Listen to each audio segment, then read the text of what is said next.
जय हिंद दोस्तों, welcome to our YouTube channel Anuj Ranjan 06 नेटेसर सेंटर में आपका स्वागत है। दोस्तों ये जो है कि पेपर आज ओएनजीसी के अकॉर्डिंग जो है कि क्वेश्चन पेपर आज आपका होने वाला है। कौन सा सब्जेक्ट है? तो आपका जो है कि आज जो है कि मैथ और रीजनिंग का हमने पेपर लेके आया है। ये कि आपके एग्जाम के लिए काफ़ी हेल्पफुल होने वाला है। ये जो है कि ओएनजीसी के लिए तैयार किया गया है। ये हालांकि दूसरे एग्जाम में पूछा गया पेपर है।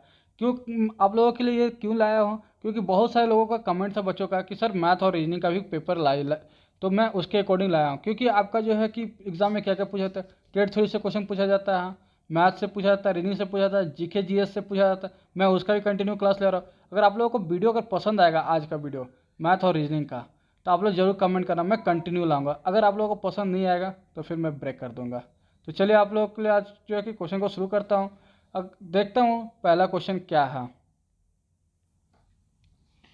देखिए पहला क्वेश्चन क्या है कि प्रथम 95 संख्याओं का औसत क्या है।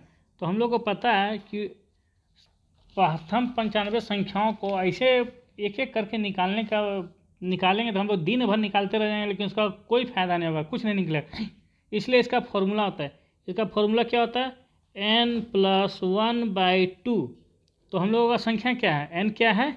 n 95 है। प्लस में 1 करेंगे 96/2। तो 96/2 कितना होता है? 48। तो हमारा आंसर क्या हो गया? 48। 48 इज राइट आंसर। ठीक है, अब चलते हैं हम लोग दूसरे क्वेश्चन में। दूसरा क्वेश्चन में क्या क्वेश्चन है कि 475 में हार्ड डिस्क बेचकर एक व्यक्ति को 5% का नुकसान होता है। 5% लाभ पाने के लिए उसे हार्ड डिस्क कितना बेचना चाहिए? जैसे कि दिया हुआ कि विक्रय मूल्य 475 रुपया है, सेलिंग प्राइस बराबर 475 रुपया, और लॉस कितना होता है? 5%। तो हम लोग को क्या करना है? इसको 5% हानि पे बेचना है। तो उसके लिए हम लोग क्या करते हैं, पहले तो कॉस्ट प्राइस पता करते हैं कि हमने खरीदा कितना में था, कि 5% हानि होने पर 475 रुपये हो गया। तो कॉस्ट प्राइस मतलब कि क्रय मूल्य बराबर क्या होता है? 475 गुने 100 में 95 लिखेंगे। 95 क्यों लिखा? 100 - 5 बराबर 5% जो हानि हुआ था वो 5% लिखे। 100 में से 5 माइनस किए तो 95 हुआ। तो 95, तो 400 गुने 100/95 करेंगे तो काटने पे हम लोग को क्या होगा? 19 × 5 = 95, और 5 से काटेंगे तो 95 होगा। ठीक है, और 19 × 5 = 95, यानी कि 500 रुपये हम लोगों का क्रय मूल्य था। ठीक है, ये तो हमारा क्रय मूल्य निकल गया। इसको हम लोग को याद रखना है, 500 रुपये क्रय मूल्य हो गया। अब हम लोग को क्या करना है कि अब हम लोग को विक्रय मूल्य निकालना है, तब तो लाभ पता चलेगा। अब हम लोग को लाभ परसेंटेज बराबर कितना लिखना है? प्रॉफिट बराबर 5%। तो हम लोग का क्रय मूल्य कितना था, मतलब खरीदे हम लोग कितना में थे? 500 में खरीदे थे। तो 500 गुने 105 बटे में 100, इसको काटेंगे 0 से 0, 105 बचे 525 रुपये। ठीक है, तो हम लोग 5% लाभ पर जब बेचेंगे तो हम लोग का विक्रय मूल्य क्या होगा? 525 रुपया। ओके, चलिए अब नेक्स्ट क्वेश्चन में। ठीक है, नेक्स्ट क्वेश्चन क्या दिया है कि यदि एक वर्ग की लंबाई 20 सेंटीमीटर है तो इसका परिमाप निकालना है। वर्ग की लंबाई जब दिया हो तो इसका परिमाप निकालने के लिए क्या करते हैं? पहले हम लोग वर्ग का परिमाप दिया होता तो उसका क्षेत्रफल निकालते हैं। इसका क्षेत्रफल का फॉर्मूला क्या होता है? क्षेत्रफल बराबर 1/2 गुने विकर्ण स्क्वायर। ठीक है, विकर्ण का स्क्वायर। तो विकर्ण 1/2 को 1/2 लिखते हैं। विकर्ण कितना है हमारा? 20 दिया है, तो 20 का स्क्वायर कितना होता है? 1/2 गुने 20 का स्क्वायर करेंगे तो हम लोग का हो जाएगा 200 सेंटीमीटर। ठीक है, अब 200 सेंटीमीटर तो हो गया, लेकिन अब हम लोग को परिमाप निकालना है। परिमाप बराबर 4 × √A²। इसका फॉर्मूला होता है, जब हम लोग को क्षेत्रफल दिया हो और परिमाप निकालना हो तो उसका फॉर्मूला था परिमाप बराबर 4 × √A²। तो हम लोग का √A² कितना था? 200। ठीक है, तो हम लोग लिखेंगे 4 × √200। ठीक है, तो √200, तो उसको जब 4 × √200 करेंगे तो इसको काटने के बाद 56.56 आएगा, जो कि ऑप्शन नंबर बी में आंसर दिया हुआ है। आप लोग कैलकुलेशन खुद से करते रहना। कैलकुलेशन जब करेंगे तो हमारा वीडियो बहुत ज़्यादा लंबा हो जाएगा, जो कि कोई भी देखना पसंद नहीं करेगा। ठीक है, इसलिए हम लोग चाहते हैं कि जितना जो छोटा छोटा हो सके ताकि आपको देखने में पसंद भी आए। अब चलिए नेक्स्ट क्वेश्चन में, निम्नलिखित में से क्या ऑपरेशन ग्रीन मिशन में सम्मिलित नहीं किया गया है? ऑपरेशन ग्रीन मिशन में ये एक तरह से या तो आप जीएस का क्वेश्चन कहेंगे या इसे रीजनिंग भी कर सकते हैं। रीजनिंग इसलिए कहते हैं, कारण क्या है कि इसमें से हम लोग को अलग चुनना होता है। जैसे मान लिया कि कह दिया कि ग्रीन मिशन में सम्मिलित है, तो कोई होता है सम्मिलित ना हो, कोई होता है सम्मिलित हो, तो इसलिए इसको कई जगह इसको जीएस में भी कन्वर्ट करते हैं, कई जगह इसको रीजनिंग में भी कन्वर्ट करते हैं। इसलिए आप हाँ, तो हम खास करके इसको रीजनिंग के तौर पर लाए हैं, आप इसको जीएस के तौर पे भी याद रख सकते हैं, ठीक है। तो क्वेश्चन क्या है, निम्नलिखित में से ग्रीन मिशन सम्मिलित नहीं है। तो नहीं पहचानने के लिए, तो जिसे आप लोग रीजनिंग में देखे होंगे कि 3 एक जैसा ऑप्शन होता है, चौथा अलग होता है जिसको छांटना होता है। उसी तरह आज हम भी इसको लाए हैं कि जो ग्रीन मिशन में है उसको अलग छांटिए, जो नहीं है उसको अलग छांटिए। तो हम लोग क्या है, ऑपरेशन ग्रीन मिशन में सम्मिलित कौन नहीं है? अदरक हम लोग का ग्रीन मिशन में सम्मिलित नहीं है, ठीक है। अदरक जब ग्रीन मिशन में सम्मिलित नहीं है तो बाद बाकी प्याज, टमाटर और आलू, ये सारा का सारा ऑपरेशन ग्रीन मिशन में सम्मिलित है, ठीक है। उसके बाद नेक्स्ट क्वेश्चन है, 1 डिग्री डैश के बराबर होता है। तो 1 डिग्री बराबर कितना होता है? 60 मिनट, ठीक है। Option number B right answer, ठीक है। अब नेक्स्ट क्वेश्चन की ओर, क्वेश्चन है निम्नलिखित में से सबसे छोटा चुने। सबसे छोटा चुनने के लिए आज हम ये क्वेश्चन जानबूझ के दिए हैं कि इस क्वेश्चन को देने का हमारा सिर्फ एक ही मकसद था कि आप लोग इस चीज़ को, हालांकि ये तो कहीं और का क्वेश्चन है उसको दिए हैं, लेकिन आप ये क्वेश्चन हम जानबूझ के इसलिए इस सेट में डाले हैं ताकि आप लोग क्वेश्चन को ऑप्शन देख के हड़बड़ाए नहीं। कारण क्या है कि जैसे ही स्टूडेंट एग्जाम सेंटर पे बैठते हैं, क्वेश्चन को देख के इतना जल्दी, अरे ये तो 8 से बड़ा, 8 से छोटा 7 है, 7 से छोटा 3 है, और फट से मार दो, 3 से भी छोटा 2 है, इसका मतलब ओ सबसे छोटा बोला गया मतलब 2 मार देना। नहीं, वो काम एकदम नहीं करना है। वो काम करने से पूरा का पूरा सारा का सारा गुड़ गोबर हो जाएगा, कोई फ़ायदा नहीं होगा हमारा।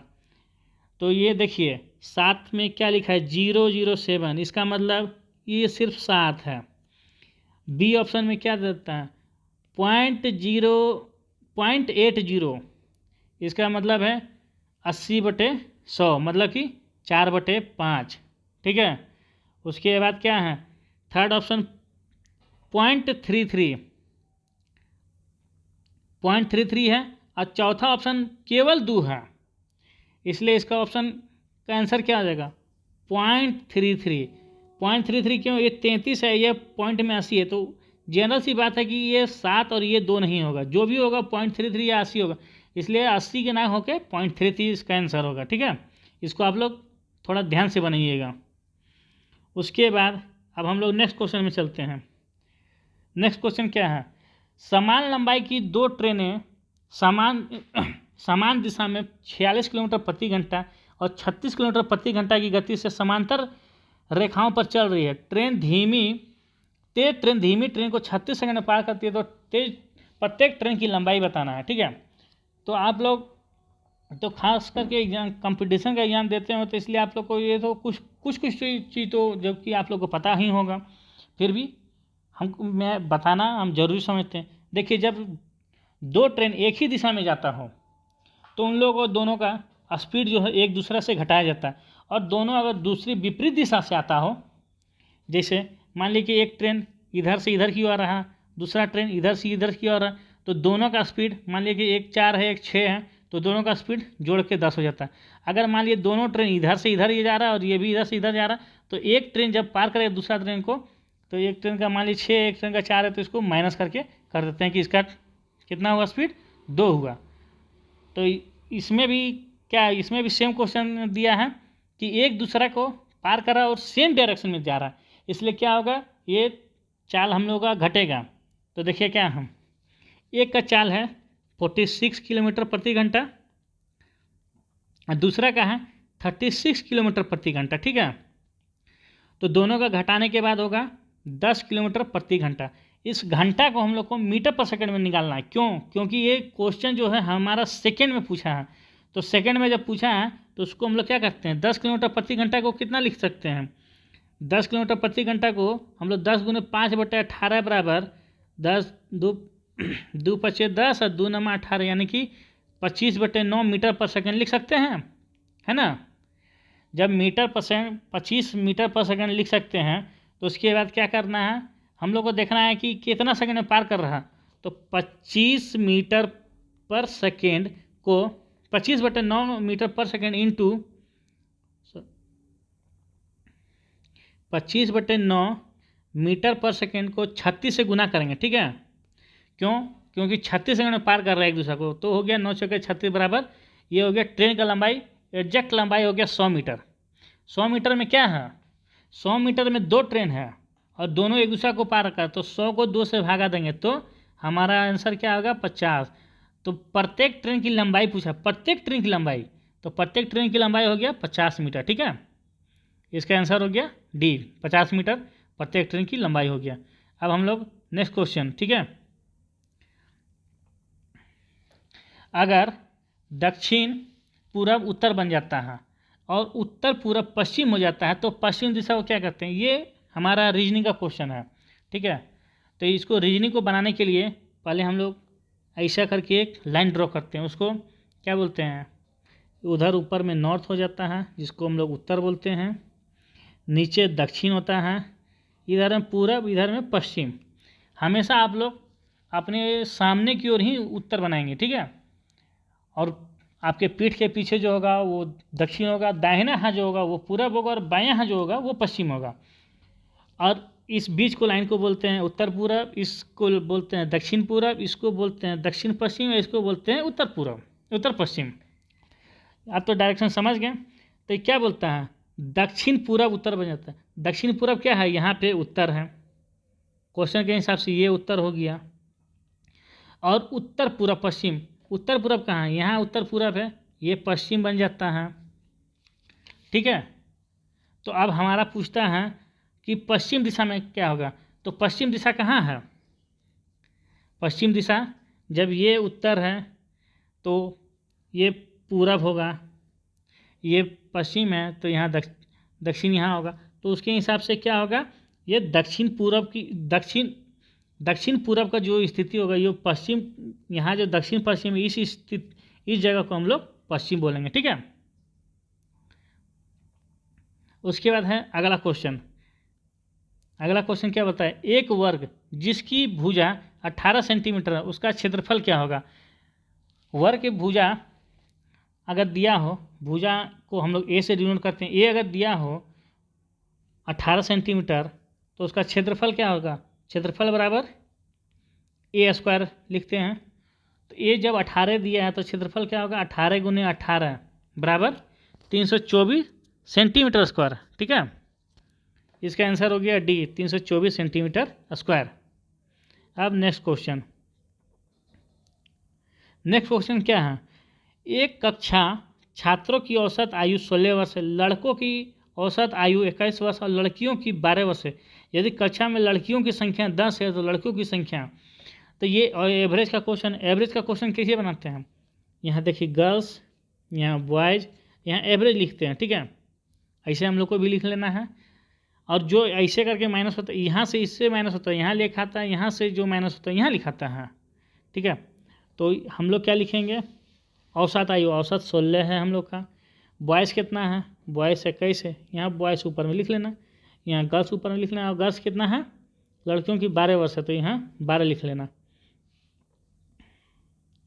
तो यहाँ 21 में से 16 गया 5, 16 में से 12 गया तो 4, तो गर्ल्स कितना है 5 और यहाँ दिया है 10, तो 5 बराबर अगर 10 लिखेंगे तो 4 बराबर क्या लिखेंगे, 5 दूनी 10, 2 आया तो 4 बराबर 4 दूनी के 8 लिखेंगे, ठीक है। तो हमारा ऑप्शन हो गया बी, 8। लड़कों की संख्या क्या है, लड़कों की संख्या 8 है। अब हमारा नेक्स्ट क्वेश्चन, ठीक है,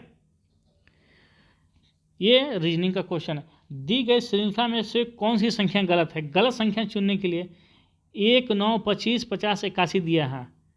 1, 9, 25, 50, 81 दिया गया है तो इसको क्या कहते हैं, एक का स्क्वायर को 1 बोलते हैं, 3 का स्क्वायर 9 होता है, 5 का स्क्वायर 25 होता है, जब 1 का स्क्वायर 1 हो गया, 3 का स्क्वायर 9 हो गया, फिर 5 का स्क्वायर 25 हो गया। तो आप देख रहे होंगे सीरीज में 1 है, 3 है, 5 है, तो अब 7 का स्क्वायर आना चाहिए। 7 का स्क्वायर कितना, 7 7 49 होता है, लेकिन यहाँ दिया क्या है, 50 दिया है, ये गलत हो गया। 49 अगर देता तो सही होता। उसके बाद 7 के बाद 9 आता है, 9 का स्क्वायर कितना होता है, 81। 81 सही है, इसलिए ये 49 होना चाहिए, 50 दिया, इसका मतलब ये आंसर इसका क्या होगा, सी होगा, 50। ठीक है। अब इसके बाद नेक्स्ट क्वेश्चन।